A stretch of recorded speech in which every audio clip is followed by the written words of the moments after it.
I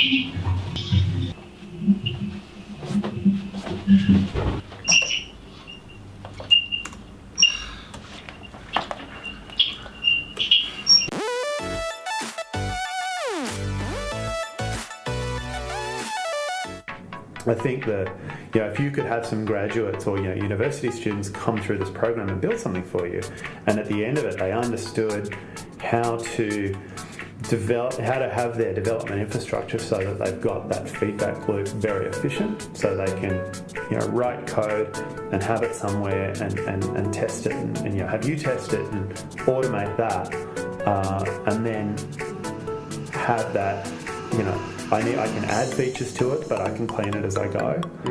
Then they're setting themselves up for a much happier time as a professional than somebody that doesn't understand that stuff. Back from the Lambda Jams. Completely owned it. It was just a 2-day conference on functional programming. But I managed to join in some of the jams, which was quite good, and got some of the stuff completed till my battery died. Yeah, it was mainly just fun hanging out with people from industry, talking to people and the other volunteers, your peers.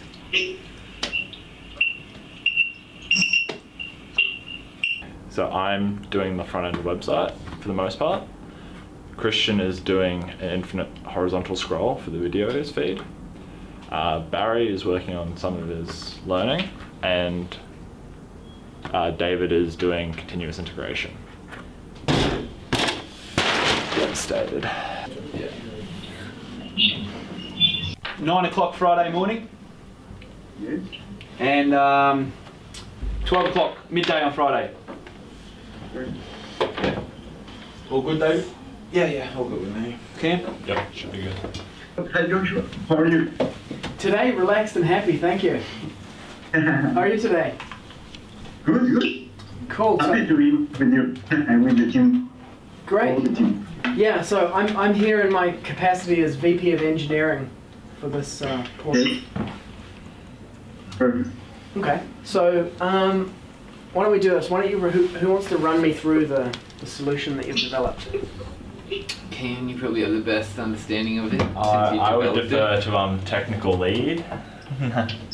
Okay, I can. Yeah, I can developed go it. through it. So, let me open it. So this is the front end site so far. We still need to get some of the design down. Yeah. Essentially just making that responsive. The form was there, but Okay. I took that out because it just didn't work too well. Mm. We'll replace that with contact us site, because what the form does is it generated Christian set up, so it generates a email, essentially fills out what you had there already. Mm-hmm. But if you don't have an email desktop client logged in and ready to go, it's like as if you may as well have said, send us an email at this. What you're saying is that you're going to tell them to open their email client and then type stuff into it? Yeah, just send a normal email. Okay. We'll just display the the contact information rather than we had a form before. Then when you click submit, it only just opened up a email, a new email, and then put the information you had in the boxes into the email. Okay. So we thought we just wouldn't worry with that. Tell me about the reasoning behind that decision. This is how it works. Yeah, So if you hit apply, Yeah. because there's no back end, we originally wanted that to send the email, not open up an email with that information in it. it just dumps the raw data into an email body. Yep. So Okay. at that point, So you took that out and then made it so that the user now has to do what? just send an email to the address. We'll display the information, and then there could be the email will be there, and you click it, and then that exact thing will happen. It'll open up a thing, and it'll have the email and the address, but it just won't. It's not like you have you're entering into a form and then kind of having the email. You just write the email. I'm just wondering about what the reasoning behind that was. Well, for one, I've never entered information into a form and then have it put my information from the form into an email. It just seems like a strange thing to do. Kim, what did you get out of it? I would delay it a week. Delayed a week? Yeah. Is that your hypothesis? Oh, it's somewhere between a week and 2. Kian.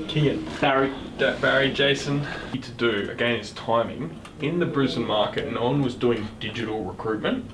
Just general recruitment. Yeah, it was like IT, and digital sat in IT, and IT was everything from like a help desk person to a dev to a designer to probably even an online marketer. If it was on the internet, it was in IT, right?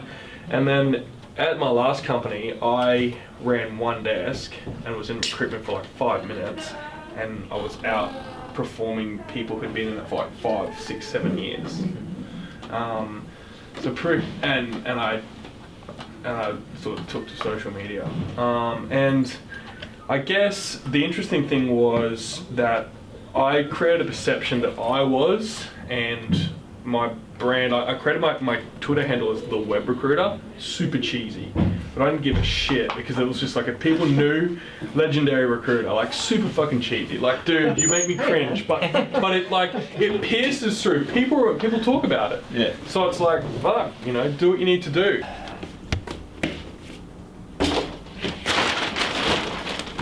You're just gonna keep filming me shooting. Until we get one in. Yay! Yay!